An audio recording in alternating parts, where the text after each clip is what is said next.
नमस्कार विद्यार्थी मित्र, या अगोदरच्या तासामध्ये आपण प्रक्रिया सहकारी संस्थेची जी काही वेगळ्या प्रकारची कार्य आहेत तर त्या कार्यांमधील काही कार्यांसंदर्भात माहिती पाहिलेली आहे. त्या संदर्भात आपण अभ्यास केलेला आहे.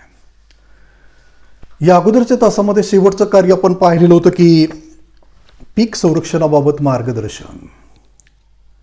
तर शेतकरी आपल्या शेतीमधून वेगळ्या प्रकारचे जे काही शेतमालाचं उत्पादन आहे तर ते उत्पादन घेत असतात, तेव्हा शेतीमधून जे काही पीक घेतलं जात असतं तर त्याचं संरक्षण कशा पद्धतीनं करावं या संदर्भात प्रक्रिया सहकारी संस्था आपल्या सभासदांना मार्गदर्शन करत असतात. ऊसाचं उत्पादन घेत असतात, कपाशीचं उत्पादन घेत असतात, तेलबियांचं उत्पादन घेत असतात, कडधान्याचं उत्पादन घेत असतात. तर या पिकांवर वेगळ्या प्रकारचे जे काही रोग आहेत किंवा कीटक आहेत तर त्या कीटकांचा प्रादुर्भाव होत असतो. ही पिकं रोगाला बळी पडत असतात आणि त्यामुळं शेतकऱ्यांचं प्रचंड अशा प्रकारचं जे काही आर्थिक नुकसान आहे तर ते आर्थिक नुकसान होत असतं. तेव्हा शेतकरी आपल्या शेतीमधून जे काही शेतमालाचं उत्पादन घेत असतात किंवा पिकाचं उत्पादन घेत असतात तर त्या पिकाचं संरक्षण कशा पद्धतीनं करावं, म्हणजे एक तर उत्पादन घेत असताना जे उत्पादन घ्यायचं तर त्यासाठी कुठल्या प्रकारचं बियाणं वापरावं या संदर्भात या प्रक्रिया सहकारी संस्था आपल्या सभासदांना मार्गदर्शन करत असतात. कुठल्या प्रकारची रासायनिक खतं किती प्रमाणात वापरावी त्या संदर्भात, म्हणजे पाणी पुरवठ्या संदर्भातली जी काही योजना आहे तर ती योजना त्यांना निश्चित करून देत असतात, ठरवून देत असतात. आणि पिकाची जी काही अंतर्गत मशागत आहे तर ती मशागत कशा पद्धतीनं करावी या संदर्भात सुद्धा या प्रक्रिया सहकारी संस्था आपले जे काही सभासद शेतकरी आहेत तर त्या शेतकऱ्यांना सल्ला देत असतात, मार्गदर्शन करत असतात. त्याचबरोबर वेगवेगळ्या कीटकांचा प्रादुर्भावामुळे जे काही पिकाचं नुकसान होत असतं तर त्यासाठी कुठल्या प्रकारची औषधं पिकांवर फवारावीत, कोणत्या वेळेस फवारावीत, किती प्रमाणात फवारावीत, तर या संदर्भातलं जे काही मार्गदर्शन आहे तर ते मार्गदर्शन सुद्धा या प्रक्रिया सहकारी संस्था आपले जे काही सभासद आहेत तर त्या सभासद शेतकऱ्यांना उपलब्ध करून देत असतात, पुरवित असतात. त्यानंतर जे काही रानटी प्राणी आहेत किंवा जंगली प्राणी आहेत तर त्यापासून सुद्धा पिकाचं काय होत असतं, नुकसान होत असतं किंवा नुकसान होण्याची भीती असते. तेव्हा त्यांच्यापासून आपल्या शेतमालाचं संरक्षण कशा पद्धतीनं करावं या संदर्भातला जो काही सल्ला किंवा मार्गदर्शन आहे तर तो सल्ला किंवा ते मार्गदर्शन या प्रक्रिया सहकारी संस्था आपले जे काही सभासद शेतकरी आहेत तर त्या शेतकऱ्यांना करत असतात. तर अशा पद्धतीनं शेतकरी आपल्या शेतीमधून जे काही वेगळ्या प्रकारच्या शेतमालाचं उत्पादन घेत असतात तर तो शेतमाल उत्पादित करत असताना जी काही संकट येत असतात तर त्या संकटापासून आपल्या शेतमालाचं संरक्षण कशा पद्धतीनं करावं या संदर्भातला जो काही सल्ला किंवा मार्गदर्शन आहे तर ते मार्गदर्शन या प्रक्रिया सहकारी संस्था आपल्या सभासदांना करत असतात. तर यानंतर आपल्याला पुढचं कार्य पाहायचं की उपउत्पादनाच्या विकासाला चालना. तर शेतकरी आपल्या शेतीमधून वेगळ्या प्रकारच्या शेतमालाचं उत्पादन घेत असतात, त्या शेतमालावर प्रक्रिया करून वेगळे पदार्थ निर्माण करत असतात आणि ते पदार्थ निर्माण करत असताना जो काही टाकाऊ माल असतो तर त्यावर पुन्हा प्रक्रिया करून वेगवेगळे उपपदार्थ निर्माण करण्याचं जे काही कार्य आहे तर ते कार्य किंवा ती प्रक्रिया पार पाडून हे उपपदार्थ निर्माण करण्यासंदर्भात आपल्या सभासदांना मार्गदर्शन किंवा चालना देण्याचं जे काही कार्य आहे तर ते कार्य कोण पार पाडत असतात तर या प्रक्रिया सहकारी संस्था पार पाडत असतात. उदाहरणार्थ शेतकरी आपल्या शेतीमधून ऊसाचं उत्पादन घेत असतात. ऊसावर कुठल्याही प्रकारची प्रक्रिया न करता जर त्याची बाजारपेठेमध्ये विक्री केली तर त्याला कमी किंमत मिळत असते, परंतु त्याच्यावर प्रक्रिया करून साखर निर्माण केली तर त्या साखरेला जास्त किंमत मिळत असते. त्यामुळं शेतकऱ्याच्या ऊसाला सुद्धा जास्त भाव किंवा जास्त किंमत मिळत असते. परंतु ज्यावेळेस ऊसावर प्रक्रिया करून साखर निर्माण केली जात असते तर त्यावेळेस त्या मळी हा जो काही पदार्थ आहे तर तो पदार्थ बाहेर पडत असतो. मग हा जो काही उपपदार्थ आहे तर त्यावर प्रक्रिया करून जर अल्कोहोल निर्माण केलं, दारू निर्माण केली तर त्यालाही बाजारपेठेमध्ये प्रचंड मागणी असते, त्यालाही प्रचंड अशा प्रकारची किंमत प्राप्त होत असते आणि त्यामुळं एकंदरीत शेतकऱ्याच्या आर्थिक प्राप्तीमध्ये त्यामुळं काय होत असतं, भर पडत असते. तेव्हा या मळीवर प्रक्रिया करून अल्कोहोल किंवा दारू निर्माण करण्यासाठी काय दारू निर्माण करणाऱ्या जे काही प्रक्रिया सहकारी संस्था आहेत तर त्या संस्था स्थापन करणं आवश्यक आहे, महत्त्वाचं आहे.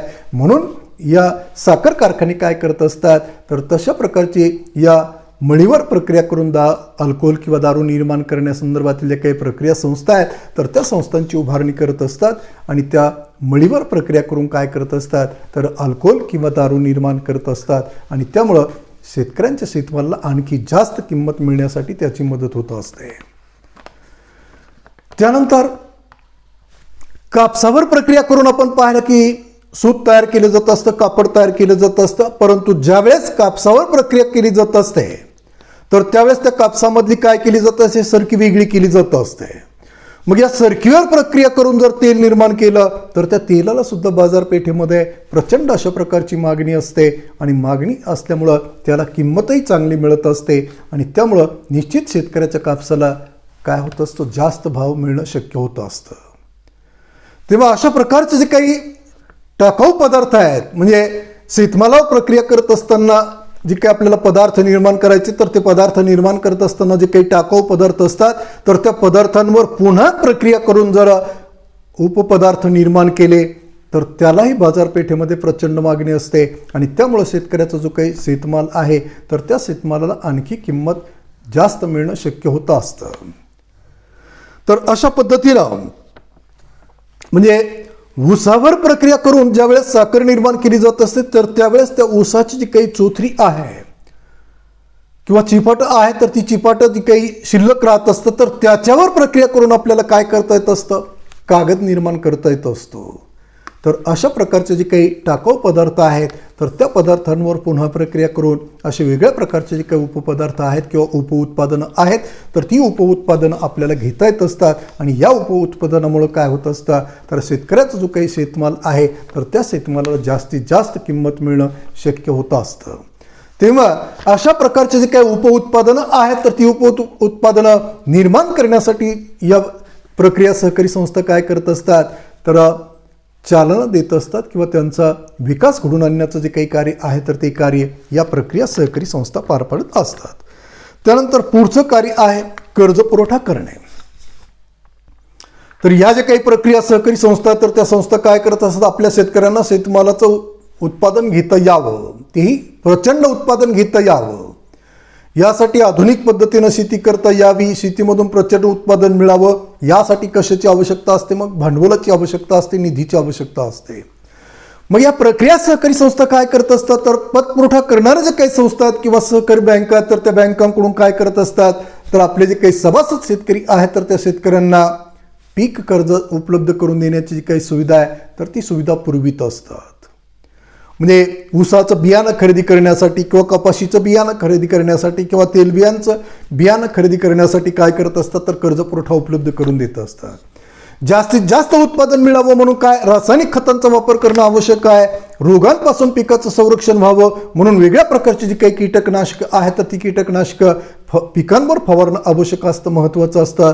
तर त्यासाठी सुद्धा भांडवलाची आवश्यकता असते, निधीची आवश्यकता असते आणि म्हणून या प्रक्रिया सहकारी संस्था काय करत असतात तर पतसंस्थांकडून किंवा सहकारी बँकांकडून अल्प आणि मध्यम मुदतीचा जो काही कर्ज पुरवठा आहे तर तो कर्ज पुरवठा आपल्या सभासद शेतकऱ्यांना उपलब्ध करून देत असतात, पुरवित असतात. तर अशा पद्धतीनं या ज्या काही प्रक्रिया सहकारी संस्था तर त्या संस्था काय करत असतात तर पतपुरवठा करणाऱ्या जे काही संस्था आहेत किंवा सहकारी बँका आहेत किंवा वेळप्रसंगी राष्ट्रीयकृत बँका आहेत तर त्या बँकाकडून आपले जे काही सभासद शेतकरी आहेत तर त्या शेतकऱ्यांना आधुनिक पद्धतीनं शेती करून प्रचंड शेती उत्पादन मिळवता यावं यासाठी शेती क्षेत्रामध्ये सुधारणा घडून आणण्याकरिता आणि आधुनिक बियाणं खरेदी करता यावीत, रासायनिक खतं खरेदी करता यावीत, कीटकनाशके खरेदी करता यावीत. तर यासाठी शेतकऱ्यांना अल्प आणि मध्यम मुदतीचा जो काही कर्ज पुरवठा आहे किंवा पीक कर्ज जे आहे तर ती त्या पीक कर्जासंदर्भातली जी काही सुविधा आहे तर ती सुविधा उपलब्ध करून देण्याचं जे काही कार्य आहे तर ते कार्य या प्रक्रिया सहकारी संस्था पार पाडत असतात. त्यानंतर पुढचं कार्य आहे शेती आवश्यक वस्तूंचा पुरवठा. तर आपण पाहिलं की या जे काही प्रक्रिया सहकारी संस्था आहेत तर त्या संस्था काय करत असतात पतसंस्थांकडून किंवा सहकारी बँकांकडून अथवा राष्ट्रीयकृत बँकांकडून आपल्या सभासद शेतकऱ्यांना अल्प आणि मध्यम मुदतीचा जो काही कर्ज पुरवठा आहे किंवा पीक कर्ज जे आहे तर ते पीक कर्ज उपलब्ध करून देत असतात. तर काही वेळा या ज्या काही प्रक्रिया सहकारी संस्था, तर या संस्था काय करत असतात, आपले जे काही सभासद आहेत तर त्या सभासदांना आधुनिक पद्धतीनं शेती करून प्रचंड शेती उत्पादन मिळवता यावं यासाठी ज्या काही शेतीआवश्यक वस्तू आहेत तर त्या वस्तू उपलब्ध करून देण्याचं जे काही कार्य आहे तर ते कार्य पार पाडत असतात. कारण शेतकऱ्याला आधुनिक पद्धतीनं शेती करून प्रचंड शेती उत्पादन मिळवायचं असेल तर काय करणं आवश्यक असतं. जे आधुनिक बियाणं आहेत, रासायनिक खतं आहेत, कीटकनाशक आहेत, वेगळ्या प्रकारचे अवजार आहेत तर ती खरेदी करून त्या साधनांचा शेतीमध्ये वापर करणं आवश्यक आहे. आणि शेतीमध्ये वापर केल्यानंतर निश्चित शेतकऱ्यांना जास्त उत्पादन मिळत असतं. परंतु ही सर्व साधनं खरेदी करण्यासाठी मोठ्या प्रमाणावर भांडवलाची आवश्यकता असते. कारण ही साधनं शेतकऱ्याला कोणाकडून खरेदी करावी लागतात, तर खाजगी व्यापाऱ्याकडून खरेदी करावी लागतात. आणि त्याचा मुख्य उद्देश काय असतो, तर नफा कमवणं असतो. आणि तो उद्देश साध्य करण्यासाठी तो काय करत असतो, या शेतीआवश्यक वस्तूंच्या ज्या काही किमती आहेत तर त्या किमती तो जास्त आकारत असतो, मोठ्या प्रमाणावर आकारत असतो. आणि मग शेतकऱ्यांकडे या खाजगी व्यापाऱ्याकडून शेती आवश्यक वस्तू खरेदी करून त्याचा शेतीमध्ये वापर करण्या इतपत पैसा उपलब्ध नसतो. त्यामुळे शेतकरी या आधुनिक जी काही पद्धतीनं शेती करण्यासाठी ज्या शेती आवश्यक वस्तू आवश्यक असतात तर त्या वस्तू खरेदी करत नाहीत. पारंपरिक पद्धतीनं आपली शेती कसवीत असतात, पिकवीत असतात आणि त्यामुळे शेतकऱ्यांना शेतीमधून कमी उत्पादन मिळतं. त्यामुळे प्रक्रिया सहकारी संस्था कुठलं कार्य पार पडत असतं, तर आपले जे काही सभासद शेतकरी आहेत तर त्या शेतकऱ्याला आधुनिक बियाणांचा शेतीमध्ये वापर करता यावा, रासायनिक खतं वापरता यावीत, कीटकनाशकं वापरता यावीत, वेगळ्या प्रकारची अवजारं शेतीमध्ये वापरता यावीत किंवा त्या अवजाराच्या साहाय्यानं शेतीची मशागत करता यावी, यासाठी या प्रक्रिया सहकारी संस्था काय करत असतात, तर आपल्या सभासद शेतकऱ्यांना या शेतीआवश्यक जे काही वस्तू आहेत तर त्या वस्तू माफक दरामध्ये उपलब्ध करून देण्याचं जे काही कार्य आहे तर ते कार्य पार पाडत असतात. आणि त्यामुळं म्हणजे माफक दरामध्ये या वस्तू उपलब्ध होत असल्यामुळे शेतकऱ्यांना या वस्तू खरेदी करून त्याचा आपल्या शेतीमध्ये वापर करणं शक्य होत असतं. आणि परिणामी मग शेतीमधून प्रचंड अशा प्रकारचं जे काही शेतमालाचं उत्पादन आहे तर ते उत्पादन मिळत असतं, प्राप्त होत असतं.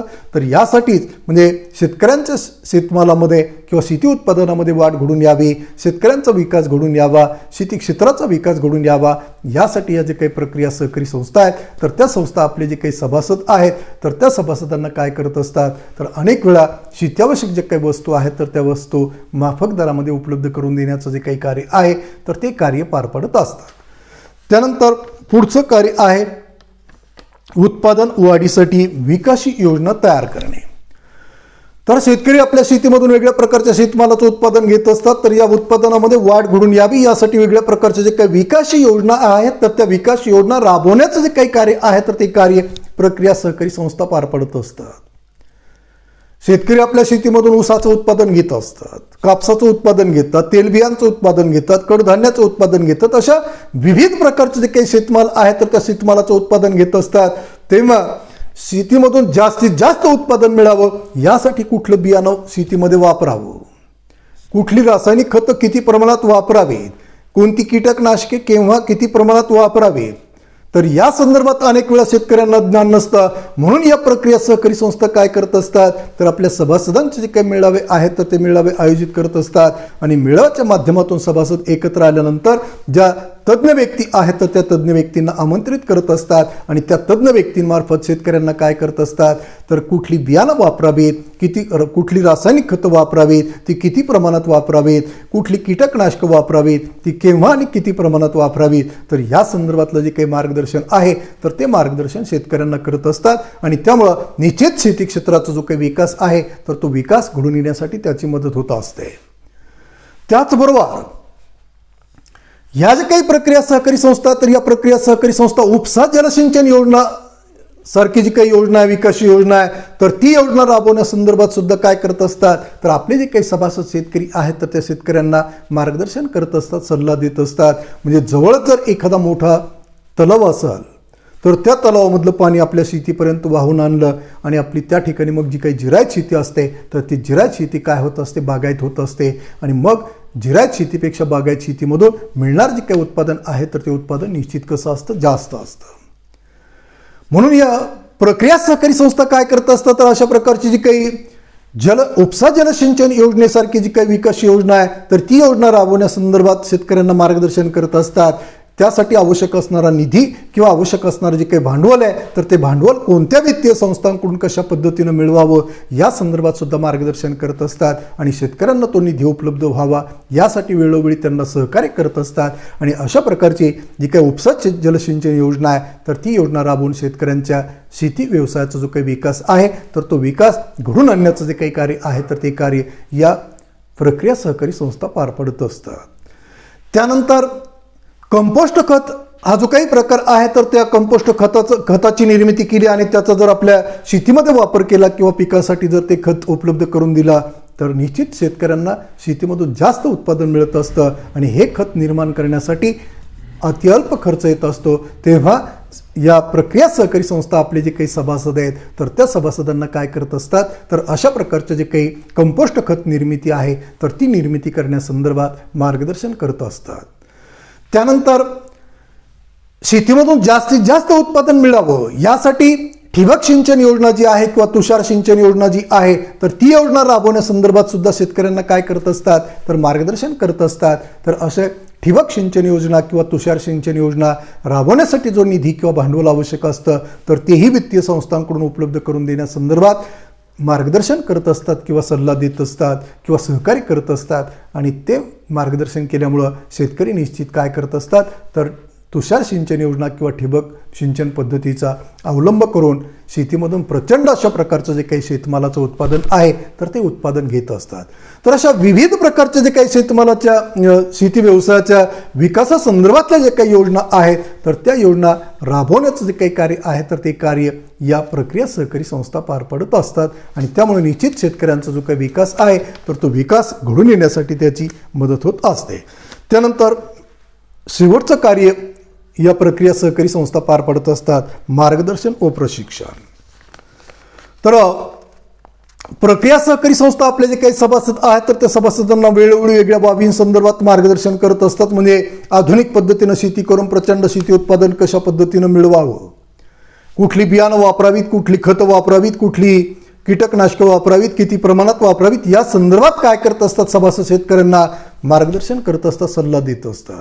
त्यानंतर जे उत्पादन घेतलेलं आहे तर त्यावर प्रक्रिया करून त्या उपपदार्थ निर्माण करणं किंवा वेगळे पदार्थ निर्माण करून त्याची बाजारपेठेमध्ये विक्री करावी किंवा उत्पादित केलेला शेतमाल कुठल्याही प्रकारची प्रक्रिया न करता बाजारपेठेमध्ये विक्री करावी तर त्या संदर्भात सुद्धा मार्गदर्शन करत असतात. कारण प्रक्रिया न करता जर त्या शेतमालाची बाजारपेठेमध्ये विक्री केली तर त्याला कमी किंमत मिळते आणि जर प्रक्रिया करून वेगळे पदार्थ निर्माण केले आणि त्या पदार्थांची बाजारपेठेमध्ये विक्री केली तर जास्त किंमत मिळते. तर त्या संदर्भात सुद्धा मग या प्रक्रिया संस्था काय करत असतात आपल्या सभासदांना मार्गदर्शन करत असतात. त्यानंतर वेगळ्या प्रकारचे जे काही विकास योजना आहेत तर त्या विकास योजना कशा पद्धतीनं राबवाव्यात, त्या कशा पद्धतीनं प्राप्त कराव्यात, त्यासाठी आवश्यक असणारा निधी कशा पद्धतीनं मिळवावा, उभारावा तर या संदर्भात सुद्धा या प्रक्रिया सहकारी संस्था आपले जे काही सभासद आहेत तर त्या सभासदांना मार्गदर्शन करत असतात. आणि शेतमालावर प्रक्रिया करून निर्माण केलेले जे काही पदार्थ आहेत किंवा उत्पादनं आहेत तर त्याची कोणत्या बाजारपेठेमध्ये कोणत्या दरानं विक्री करावी तर या संदर्भात सुद्धा या प्रक्रिया सहकारी संस्था काय करत असतात तर आपल्या सभासद शेतकऱ्यांना मार्गदर्शन करत असतात, सल्ला देत असतात. तर हे झालं सभासदांसंदर्भात. त्यानंतर या प्रक्रिया सहकारी संस्थेमध्ये जे काही कामकाज आहे तर ते कामकाज पार पाडण्यासाठी मोठ्या प्रमाणावर अधिकारी, कर्मचारी किंवा कामगारांची नियुक्ती केलेली असते.